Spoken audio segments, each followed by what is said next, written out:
had a fabulous weekend. We loved seeing your Secret Life of Pets videos, pictures. They were amazing. So thank you to everyone who sent them to us. So we've got lots of treats this week. We think you're going to really love it. So we had asked for suggestions, and one of them that came back was a toadstool. So here's our toadstool. Let's get drawing.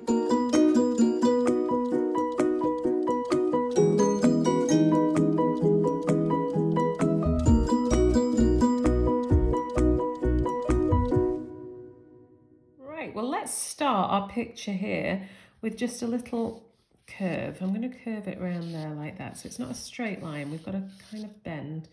This is actually going to be grass. So from that one, you can immediately just, can you see how loosely and quickly I'm moving my pencil just to turn it into being a little bit of grass. And then we'll put in the small little toadstool. And what we've got here is a couple of lines.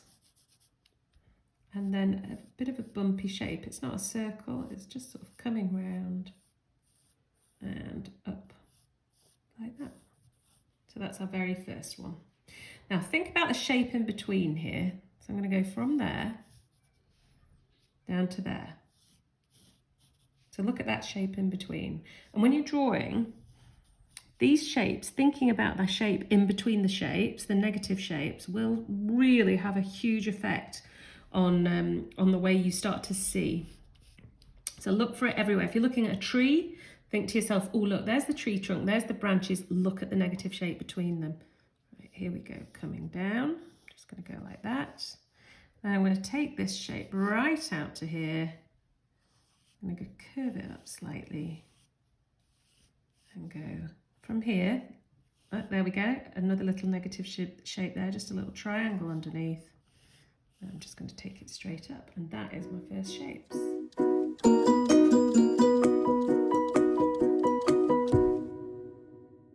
Right, let's go in now and pop our snail in at the top. So going out here, again, think about the shape within the shape there, look at there. I'm going to put that line up, I'm going to bring it round and then down, like that. From there, then this will be the snail's back. I'm going to come up and round like that.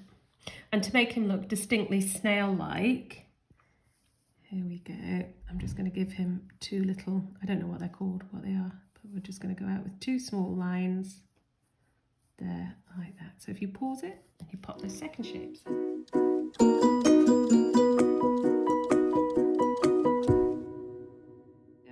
Rub that little line out there and just take it round.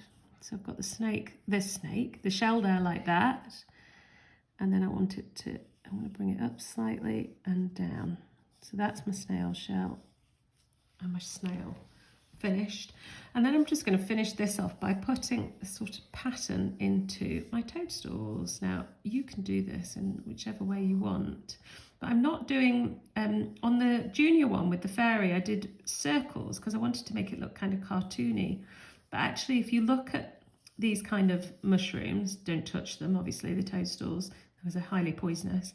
But their markings are much more random. They aren't really circles. So if you go in and you just put some random shapes on that one and the same on here. Just a few random shapes around.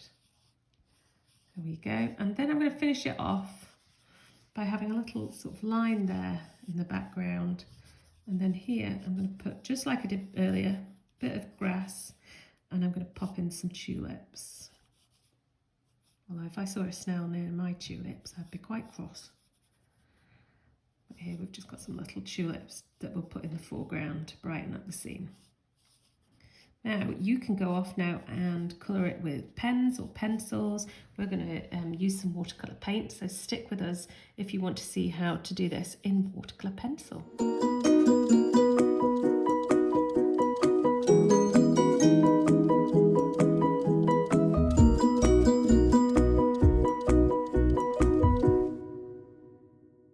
Right, I'm going to use a variety of watercolour pencils here, and I'm going to show you just a couple of techniques.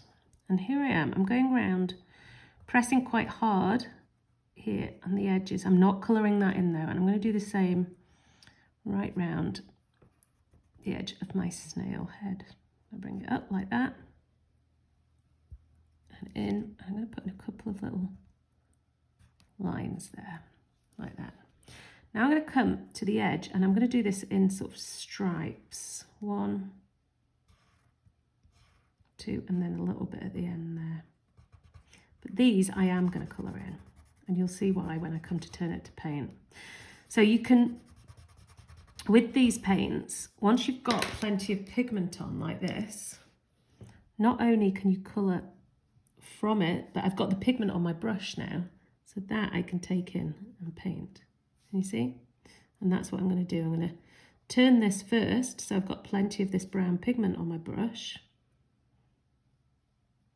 There we go. And then I'm going to take that pigment, because I want this to be lighter, pulling it slightly from the edges, but I've already got the pigment on my brush from turning that bit. Okay, so I'm going to leave the snail like that for a second while that dries. I'm just going to come into the foreground and I'm going to put in the grass by using these very quick strokes like this. Just exactly the same way as we drew it. So really, really fast. But unlike with the pencil where I would be pressing very lightly, I'm pressing quite hard so that I can get some of that pigment down. I'm going to put a bit of pale there, and I'm going to put a bit of pale there. Now, as you go further into the distance, colours go lighter. So here we go. I'm going to put a little bit of light green there in the distance, making sure I've got no brown at all left on that, brown pigment left on that brush, making it really clean. I'm going to turn that. Can you see how I can bring it down? There we go. So if you're looking at these pencils thinking, God, they're amazing. They are. And they're available on our online shops. You just go to our website and they're there. And they are, they'll last for years. That's the other thing. I've had the same set for years. And I use them a lot. So here I am, I'm going to go up and do that. Now I can also take my brush. Can you see I'm getting these lovely little delicate lines there as well. So turning the paint and bringing it down, sweeping it down like that. But also, as I turn it to go up, I can get these nice effects there.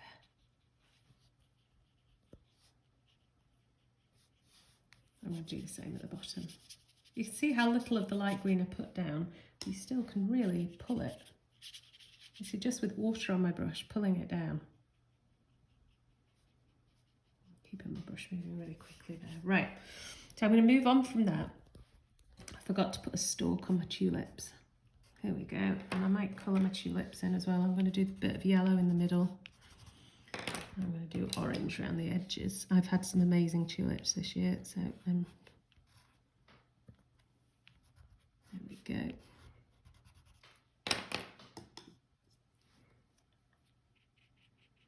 Just turning that very quickly to paint. I might put a little bit of yellow there. So going back up to my snail, I forgot to do his snail tail. So I'll just put that in now. Go back, get some of that pigment from there. That's my tail in. And then I'm going to use a yellow ochre on these bits in between.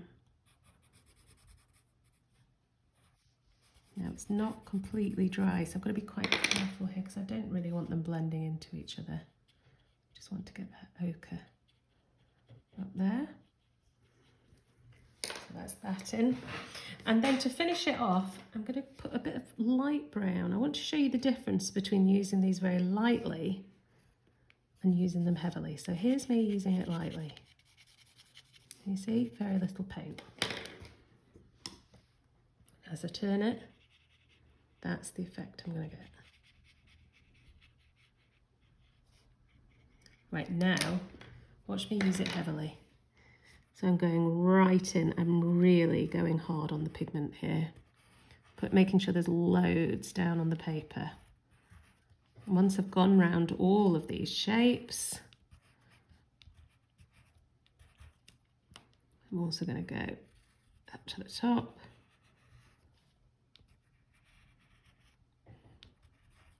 And I'm going to make sure I've got plenty of paint pigment there. So how different is that to how I just put the pencil down for the on the brown then, when I was barely putting any? I'm really going for it here. Trying to get as much paint pigment as I can down on the paper. And then if I take my brush now, there we go. There's plenty on there. So my brush is absolutely full of this paint pigment now, and I'm just painting with it. So they're really not pencils at all. It's it's quite a new thing, watercolour pencils. They're so effective because all the paint is contained in this wooden shell of the pencil. It's so clever. When we first discovered them, we felt like we'd discovered magic, really. It was, they're amazing.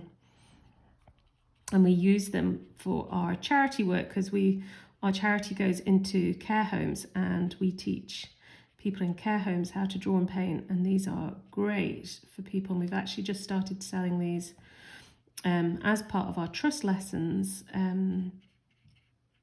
for people who might be struggling with pencil grip, with holding a paintbrush, and they work absolutely brilliantly for that. Let's come around with that there. And then I'm going to do exactly the same for the little one. Here we go, round and round these things. I'll do this really quickly, finish it off.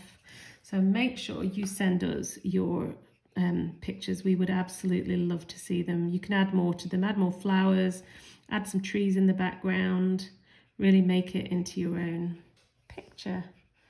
And please send them to us because we would love to see them.